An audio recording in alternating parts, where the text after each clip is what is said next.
noticed that on the press release you guys put out that Pat Casey was quoted and talked about Jonathan.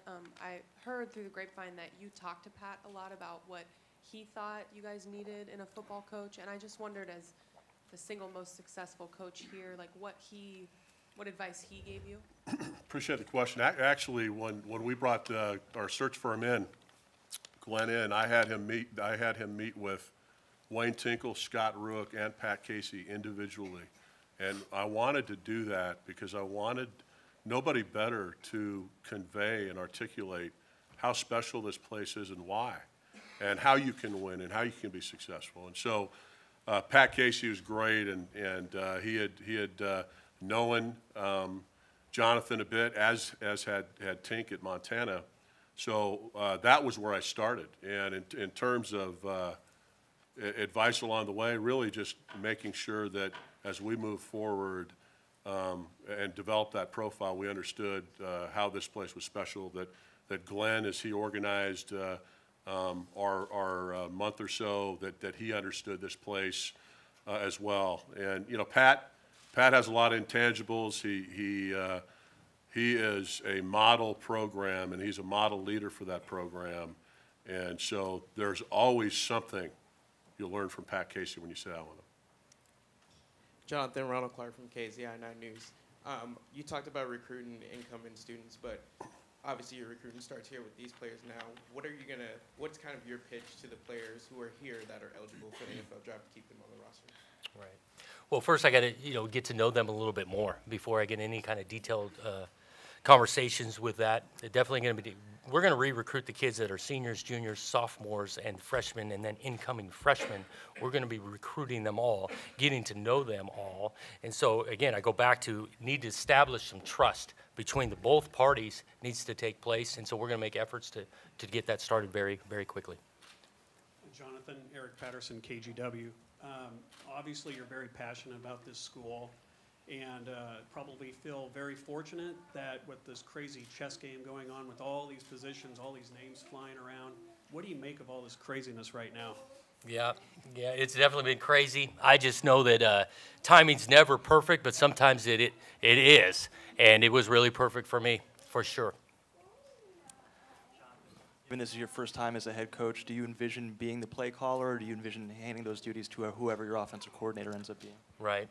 At this point, no, I do not envision being the play caller. I do see myself being a little involved offensively. I've got a background. I've been doing it the last 4 years in this league. I've been doing it for a long time, so I'm going to have some contributions to it, but I do not see myself calling the plays. Two more. You mentioned, obviously, Mike Riley and Dennis Erickson. What role do you envision either of them having, either with your staff or consulting or any capacity with the program? Yeah, I haven't got that far with those guys. Yeah, I did talk to Dennis a couple of days ago, and we started reminiscing how about we used to just yell at each other from the sideline to the huddle, and I don't know if that's going to work anymore. And Scott, do you know at this point, as far as the salary pool for assistants, if it will be similar, more or less, compared to what it was with this past year? Thanks for the question, Danny. So you think about what needs to improve. First, the leader, and we got, without a shadow of a doubt, the right leader. So now you put the resource around that leader to be successful, and that includes, as we think about, and we've done over the last several months, gap analysis, understanding where we sit against our peers in the Pac-12 and beyond, and salary pool for assistant coaches is a big deal. We are going to make a mighty investment in increasing the salary pool for assistant coaches, and one that enables Jonathan to get exactly who he wants. Scott, you mentioned at the beginning during your opening statement that you had a plethora of free advice from fans via social media. Considering the situation with Tennessee recently, Twitter has kind of become a firestorm now during coaching searches. How aware were you of social media after the Tennessee story broke out? You know, it's the question of the day, isn't it? And it really you tend to think about what happened there and how that might reshape searches and where we go. Certainly aware, you couldn't help to be aware of that circumstance. You know, unfortunately, as we went through the process, our prescribed game plan was, for the most part, good. And you think about searches and how dynamic and fluid they are. We were pretty disciplined in where we went. One of the challenges for us, quite frankly, some of the media outlets that had erroneous information early, particularly, we had to continue to conversation with and there's a difference between reporting something and suggesting something. I'm not talking about the suggestions at all. That's part of what we do. But when something's reported, now we've got to go back to all our candidates and say not true and put those fires out. That was and continues to be in the landscape of searches a real challenge. My way of dealing with complaints was to refer them to Scott. And yes, he did. Scott and Coach, actually, I know you guys mentioned the coaching search and how you're still on that, but where does Corey Hall fit into this equation? Will he get the opportunity to be part of your staff? So obviously that's going to be, as an athletic director, that'll be the one thing I want to make sure our new coaches have is complete autonomy. We've hired them in an incredibly important leadership position, and by doing so, we trust in their decision making. And so that opportunity will be Jonathan's to figure out. I will say, as Jonathan said earlier, I can't thank Corey enough for stepping in the middle of a very unique and difficult situation and doing so well and caring so much about our student athletes. And we had that conversation again last night. So, Yeah, adding to that, I would again agree with what Corey did for this place the last 6-8 weeks was phenomenal in a very difficult situation. I look forward to speaking with him, but no decisions have been made. Jonathan, I can appreciate, you're an alum, you love this school, you love this place, and you had a lot of success here, but this is a really hard job now. A lot of people think it's one of the toughest jobs in America. The landscape of the Pac-12 has changed a lot since you played, but you seem really convinced that you can win here. Why is that? Well, I've been in this league the last 4 years, and I've seen how competitive this league is in and week out. The landscape has changed, facilities begin to change, but it's really the players that are recruited to this side of the country are very similar. I see the schools, we travel to them when we played road games. I see it as very similar. And so I think it's a very competitive league, and I think each school is pretty competitive amongst each other. You see swings all the time in this league if you go over stretches of 5 to 10 years, and I'm very confident that this place can have another swing, and we're going to head up. Jonathan, Chantel Jennings, the All-American. You've had a chance to work really closely with Chris Peterson the last 6 years. He's a guy who, from a media standpoint, is really good at keeping people at a distance a little bit, so we don't get a chance to know a lot about him and his day-to-day. But for you, what do you take most from him in terms of running a program and a team? Yeah.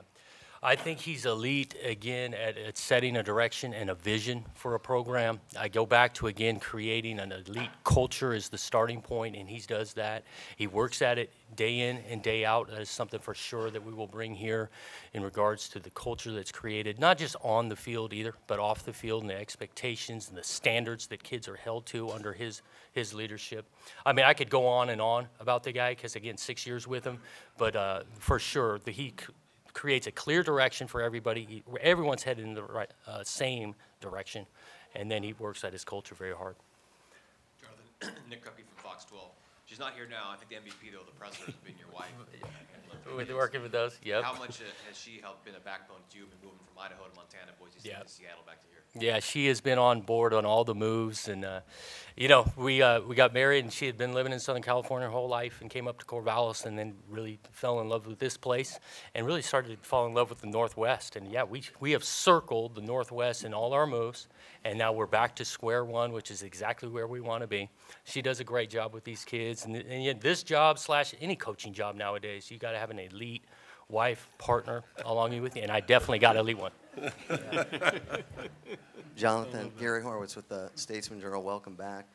I know you were here when this became an elite program and you've only met briefly with the players, but a lot of them were pretty down late in the year. Do you believe that it's going to take a while to get them to believe that the program can be something like it was a long time ago. You know, it's tough for me to forecast how they'll respond because I don't know them that well.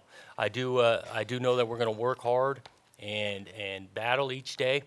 And again, the push to continue to trust each other, establish trust amongst the players and coaches, and again, hold each other on both ends accountable, I think it can move very fast. Jonathan, Kerry Eggers, Portland Tribune. 15 years ago, the facilities were much different than they are today. How good are they here? What needs to be done? What do you think are the priorities facility-wise to help you win? Well, I think they're really good here. And, you know, we talked about this through the process and the interviews and things, and the day-to-day aspect for the student-athlete here, I think, is awesome. This place is first class. You've got a short distance to 2 awesome practice fields. The weight room is state-of-the-art, and it's right there. The indoor. You go to some other places, you got to travel amongst, you know, to get to different spots, you know, to the indoor facility, whatever, the weight room. The other piece I think is a huge advantage that we're amongst the campus right here. We're not removed, we're not distanced, and I think that's a part of the culture of the student, not just the student athlete, but getting around the students. It's easily accessible around here. So I think it's really good. We're always going to push forward. Listen to Scott's vision when I talked to him over the last month. That is has been fun to hear about. And this guy's a visionary, and he puts his hard hat on and works, and he's pulling continued results. Matt Rockwold, Barstool Beeves, Barstool Sports. What's your plan to bring back that 2001 Fiesta Bowl team swagger back? Yeah. Well, I say we definitely had some swagger, but I think we had 20-some-odd penalties in that Fiesta Bowl. So we're not trying to bring that kind of swagger back. Understandable. Yeah. I did hear from a bunch of those guys, though, and I go back to the memories made with them, and we had some characters and a bunch of fun and a bunch of competitive kids, and so we're gonna get back to being around some characters, but guys in a very, very good way. For Jonathan and Scott, can you guys, Jonathan, you just kind of mentioned Scott's vision. Can you guys both just kind of elaborate just briefly on that and what you mean by kind of that vision that you guys kind of talked about during the process? Yeah. Yeah, sure. So when we think again about all that we have to do, we're going to do it in a strategic way. And so we have, in addition to a comprehensive strategic plan to work on, we have a facilities master plan that process launched a month or so ago and will be completed in the summer. And the primary goals of that facilities master plan process is, one, a vision for the next 10 years in each of our sports. And then a deep dive on priority projects that will ultimately turn into real projects. And that includes, as you think about the rising tide that lifts all boats, football, that includes jumping into it immediately in terms of what the needs are. Certainly the West Side is one of those, a potential refresh of the Strength and Conditioning Center and other needs. But we love the progress that's been made. This building sets us apart in some ways. Jonathan's alluded to some of the other areas, but there's always a next step, and we will plan for that next step. We are actually planning for that next step right now. Bob Lundeberg, Corvallis Gazette-Times. Jonathan, who are some of those former Oregon State teammates that have reached out to you over the last 24 hours, and what have those messages been?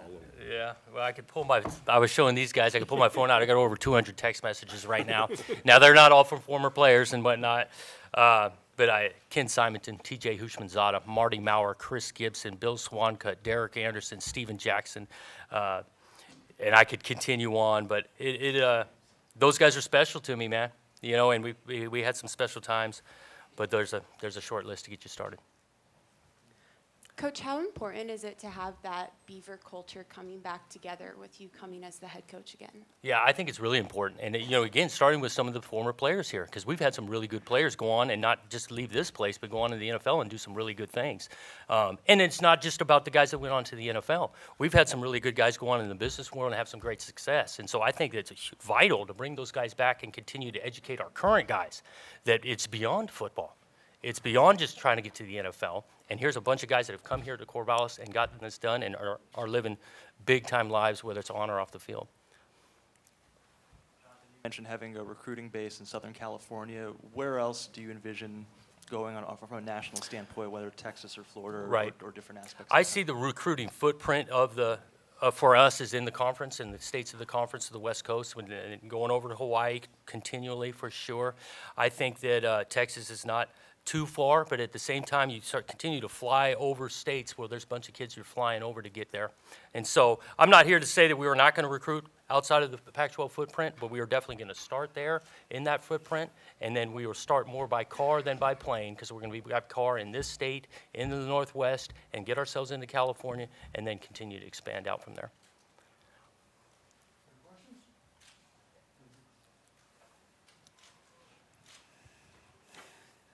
Jonathan, Mike Riley told me a story one time about the first time you guys ever met. You know, you told him you wanted to be a college coach, and so I'm sure that in the whole time you've had a relationship with him and with Erickson, you've picked their brains about what it takes to be successful.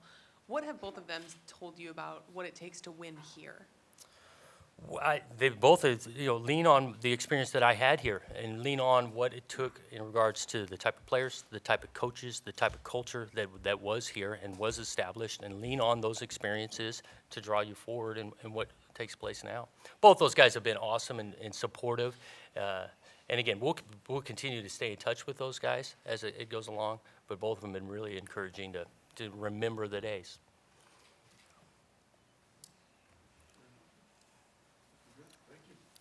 Awesome. Okay. Thank you. That'll work. Good job.